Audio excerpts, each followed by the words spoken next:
விஜய் கட்சியின் தாவேகா சார்பாக ஆர்கே துறைமுகம் அல்லது ஆர்கே நகர் தொகுதியில் நிதிஷ் போட்டியிடுகிறார் அல்லது நீங்கள் போட்டியிடுகிறீர்கள். எதிர்க்க சேகர் பாபு நிற்கிறார். யார் போட்டு போடுவாங்க சொல்லுங்க, நான் சீரியஸா கேட்கிறேன்.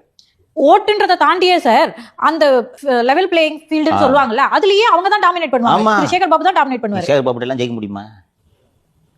இதுதான் யதார்த்தம். இந்த வட இந்தியாவில் பிரச்சாரம் பண்ணும்போது பிரச்சாரத்துக்கு வரவங்க எல்லாருக்கும் மோடி மாஸ்க் ஒன்று கொடுப்பாங்க பார்த்துருக்கீங்களா, கண்ணில் மட்டும் ஓட்ட போட்டுட்டு. அது மாதிரி வேட்பாளர் வந்து விஜய் மூஞ்ச வச்சுக்கிட்டு கண்ணில் 2 ஓட்ட போட்டுட்டு போய் நின்ன விஜய் அப்படின்னு போட்டுருவாங்களா? என்னங்க இது? அதுதான் நடைமுறை சிக்கல். 234 விஜய்க்கு எங்கு தேடினாலும் கிடைக்க மாட்டார்கள். அப்போது அண்ணா நகர் தொகுதியில் ஒரு முக்கியமான அதிமுக தலைவர், ஒரு முக்கியமான திமுக தலைவர் மற்றும் நம்ம பைக் பிரசாத் நிற்கிறாருன்னு வச்சுக்கோங்க.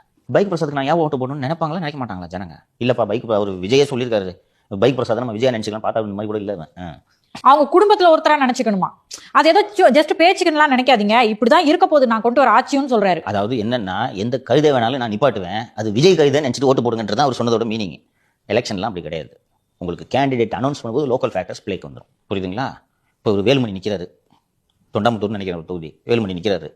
அங்கே எதிர்க்க நம்ம ஜெயபிரகாஷ் நிறுத்துறோம். ஜெயபிரகாஷ் தான் விஜய். பைக் பிரசாத்தே ஓட்டு போட மாட்டாரு. அது இயல்பு. ஏன்னா வேலுமணி அவர்களை எப்போது வேண்டுமானாலும் அணுகலாம். அந்த தொகுதிக்கு வேலுமணி இதுவரை அவ்வளவு செய்திருக்கு.